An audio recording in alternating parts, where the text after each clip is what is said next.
최근 제주도의 중국인 관광객들 때문에 제주도 주민들은 골머리를 앓고 있죠. 그런데 사실 서양권에서 한국에게 계속 경고해 왔었습니다. 절대 중국인들을 마음대로 받지 말라고 했죠. 제 유튜브 채널 영상들만 봐도 항상 스웨덴에서도 그렇고 호주에서도 그랬고 계속 중국인 관광객 받지 말라고 얘기해 왔었습니다. 하지만 결국 제주도 길거리에 똥을 싸는 중국인을 보게 되는 상황까지 왔죠. 하지만 미국의 레딧에서는 이런 한국의 상황을 보고 또 글들이 많이 올라왔는데요. 어느 중국 관련 서브레딧에서는 이런 질문글이 올라왔습니다. 중국인 관광객들은 왜 이렇게 끔찍한가? 방금 막 옐로우스톤에서 돌아왔는데 중국인들이 너무 많았다. 시끄럽고 침을 뱉고 수영장이나 수영장 바닥 위에 뱉더라고. 다른 나라 사람들이 여행할 때 이렇게 물에 했던 적은 없었던 것 같은데 이런 행동을 하게 만드는 문화적인 이유가 도대체 뭐야? 라는 글이었습니다. 그리고 이 글에는 어느 네티즌이 중국인들을 만난 경험을 토대로 이러한 답변을 남겼는데요. 글이 완전 새로운 시각을 담고 처음 듣는 신기한 내용들이 많아서 번역해 왔습니다. 해당 글 여러분의 좋아요를 받으며 바로 소개해드리도록 하겠습니다. 내가 답해주겠다. 그들이 고의로 그러는 게 아니고 그냥 다른 나라의 문화나 예절에 대해 잘 모르는 거야. 중국에는 사람이 너무 많아서 모두가 자기만 신경 쓰고 살아. 그래서 개인 공간에 대한 개념이 거의 없어. 줄 서기나 먼저 가게 기다리는 기본적인 예절이 잘 안 지켜져. 중국에서는 기다리면 다른 사람이 먼저 들어가는 게 당연해. 이런 그들의 몰상식한 행동에는 몇 가지 이유가 있어. 중국 사람들은 단체로 여행하는 걸 좋아해. 처음에는 국제 여행을 할 때 단체 관광 비자가 필요했거든. 당시에는 단체 관광이 아니면 다른 나라를 갈 수가 없었어. 각 나라들의 나름의 중국인 관광객 관리 비법 같은 거였지. 물론 지금은 바뀌었지만, 하지만 나이 든 중국 사람들은 여전히 단체 여행을 선호해. 여행사도 여기서 수익을 많이 올리기 때문에 단체 여행을 많이 홍보해.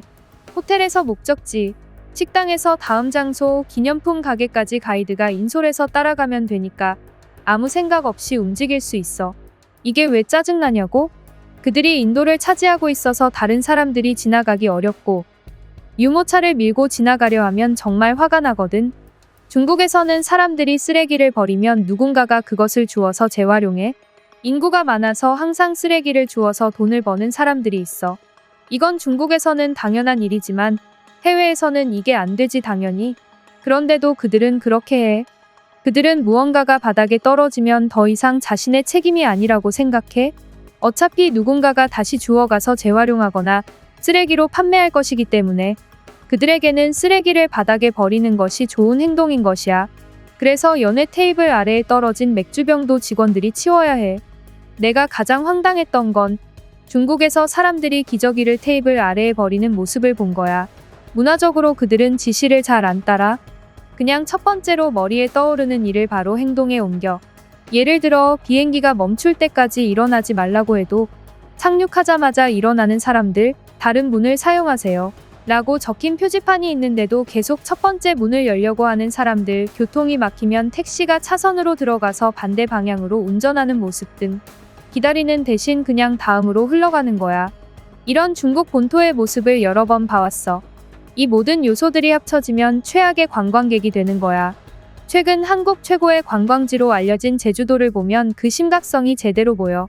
우리나라에는 중국인들이 길에서 똥을 싼다는 헛소문이 가끔 돌고는 했었는데 이번 제주도에서 그 사건이 실제로 벌어졌어.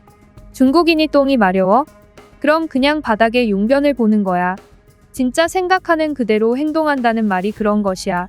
오마이갓 제주도의 그 사람들에게 정말 안타깝다는 말을 전하고 싶어.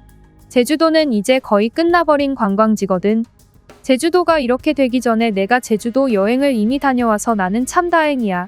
발리의 호주인들도 문제지만 본토 중국인들은 완전히 다른 수준이야. 하지만 다시 말하지만 그들은 고의로 하거나 악의적으로 하는 게 아니야. 그냥 그들의 문화가 그런 거야. 많은 중국인들에게 국제여행은 재정 상황 때문에 어려웠고 여행 예절을 배우는 건 중요하지 않았어. 왜냐하면 수많은 사람들이 모든 것에 경쟁하는 나라에서 예절이 중요하지 않거든. 개인적으로 만난 대부분의 중국인들은 매우 사랑스럽고 관대한 사람들이야. 나는 그런 사람들을 많이 만났고 몇몇은 내가 가까운 친구로 생각하는 사람들이야. 중국인들은 개개인으로 만나서 대화를 해보면 정말 같은 중국인이 맞나 싶을 정도로 착하고 친절해. 하지만 집단으로 관광객으로 만나면 정말 미치게 만들 수 있어. 그리고 중국 관광 그룹이 있을 때 아침 뷔페에 신선한 새우가 나왔을 때 무슨 일이 일어나는지 말도 마. 일주일은 굶은 사람들 같으니까. 라는 답글이었습니다. 이 글에는 누군가가 중국은 인구가 많고 인구 밀도도 높기 때문에 그렇다고 이야기했는데요. 그런데 여기서 문제가 생깁니다. 어느 미국인이 이렇게 대답한 것인데요. 심지어 구체적인 표도 보여주면서 논리적으로 반박했습니다. 해당 글의 내용은 이러했습니다. 인구 밀도는 많은 사람들이 생각하는 것만큼 관련성이 크지 않다. 다른 인구 밀도가 높은 나라들을 생각해보라. 그 나라들에서는 사람들이 항상 다른 사람들로 둘러싸여 있다. 사실 중국은 인구 밀도 순위에서 59위에 불과하다. 물론 중국의 인구 밀도를 과소평가하는 측면이 있다. 왜냐하면 중국의 서부 절반은 비어있기 때문이다. 하지만 중국의 인구 밀도를 2배로 올리더라도 35위에 불과하다. 많은 인구 밀도가 높은 나라들은 예의 바르기로 유명하다. 그런데 중국은 왜 그런 것일까? 라는 댓글이었습니다. 표를 보면 한국도 포함이 되어 있는데요. 여기에는 또 다른 생각을 제시한 사람도 있었습니다. 해당 댓글의 내용은 이러했는데요.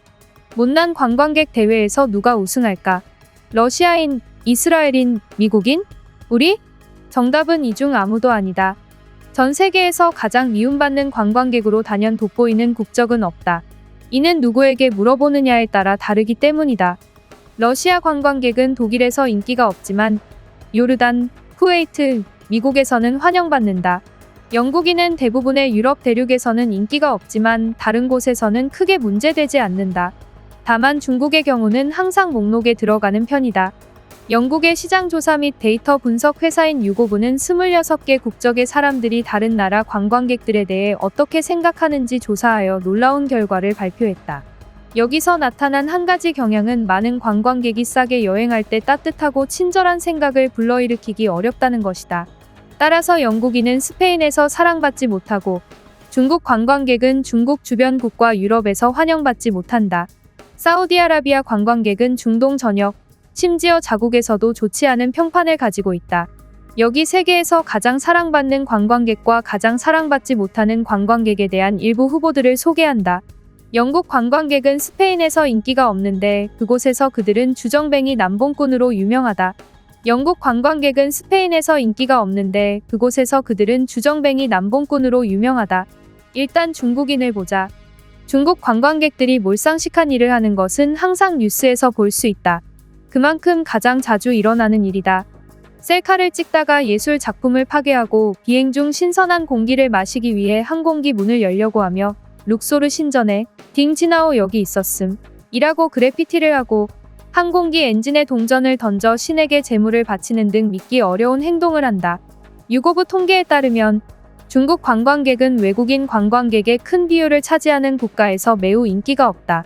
설문에 응한 싱가포르인 중 4분의 3이 중국인을 최악의 관광객으로 꼽았다. 태국, 말레이시아, 베트남에서는 약 40%의 현지인이 같은 의견을 보였다. 호주인 중 약 4분의 1도 중국인을 최악의 관광객으로 꼽았다. 중국 관광객은 유럽에서는 덜 문제가 된다. 유럽에서는 설문에 응한 사람 중 약 10%만이 최악의 관광객으로 꼽았고 덴마크와 스웨덴에서만 그 비율이 상대적으로 매우 높은 상태였다. 중국 관광객이 덴마크에서 평균 36시간만 머물고 코펜하겐을 다른 유럽 수도들처럼 흥미롭게 느끼지 않기 때문에 그들이 불만을 표출하고 있는 것 같다. 공정하게 말하자면 2018년에 중국인은 1억 5천만 번의 해외여행을 했다. 이는 다른 어느 나라보다 많은 숫자다. 만약 브라질인이나 뉴질랜드인이 이만큼 여행을 했다면 전 세계는 불평할 이유가 있을 것이다. 또한 그들은 1인당 지출이 거의 모든 다른 국적보다 많다. 이는 전 세계가 중국 관광객을 더 많이 유치하려고 하는 이유를 설명한다. 다만 그에 따른 고통은 크다. 최근 한국의 가장 유명한 관광지인 제주도가 어떻게 되었는지를 보면 굉장히 이해하기 쉽다. 중국인들은 그곳의 길거리에서 똥을 싸고 있다고 한다. 이미 더 이상의 설명이 필요 없을 것이라고 생각한다. 그 다음은 영국인인데 독일에서는 영국인들이 극도로 인기가 없다. 스페인에서는 술에 취해 난폭하게 행동하는 이미지 때문에 유독 인기가 없다. 그러나 프랑스에서는 영국인이 환영받고 러시아인과 사우디아라비아 방문객은 그렇지 않다. 더 놀라운 것은 영국인 관광객은 자국에서도 인기가 없다는 것이다. 설문에 응한 사람 중 4분의 1이 자국민을 가장 싫어하는 관광객으로 꼽았다. 영국인들은 해외에서 자신들을 부정적으로 바라본다. 설문에 응한 사람 중 60% 가까이가 영국인 관광객에 대해 부정적인 의견을 가지고 있으며 4분의 1만이 외국인들이 영국인 관광객에 대해 긍정적인 인상을 가지고 있다고 믿는다. 이는 26개 조사 대상 국적 중 가장 낮은 수치다. 그리고 미국인, 큰 목소리, 흰 양말, 모든 외국 경험을 미국과 비교하는 습관, 패스트푸드와 자주 마시는 콜라를 좋아하는 것 등은 불평할 만한 것들이 아니다.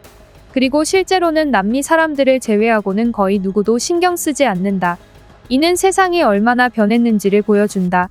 한때 가장 미움받던 여행객은 미국인이었는데 이는 그들이 다른 나라보다 많았기 때문이다. 오늘날 미국인 관광객은 눈에 띄지 않으며 대부분 예의 바르고 팁도 잘 주고 과음하거나 난동을 부리는 일도 드물다. 전 세계적으로 봤을 때 중국인 관광객들이 환영을 받지 못한다는 사실은 극명하지만 그럼에도 불구하고 중국인이 가장 미움을 받는다는 것은 틀렸다. 라는 글이었습니다. 여러분의 생각은 어떠신가요? 그럼 지금까지 뉴스품의 안 기자였습니다. 감사합니다.